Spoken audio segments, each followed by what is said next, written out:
Milton here with another video short from the Milton's Bells workbench.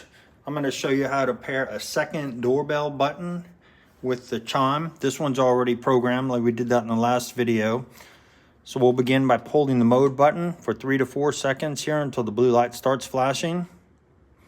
We're going to select the first sound for this button. This one's already programmed with the second sound. It's the first sound. I'm going to confirm selection of that by pushing the second doorbell button one time. I'm going to hold the mode button 3 to 4 seconds to complete the pairing.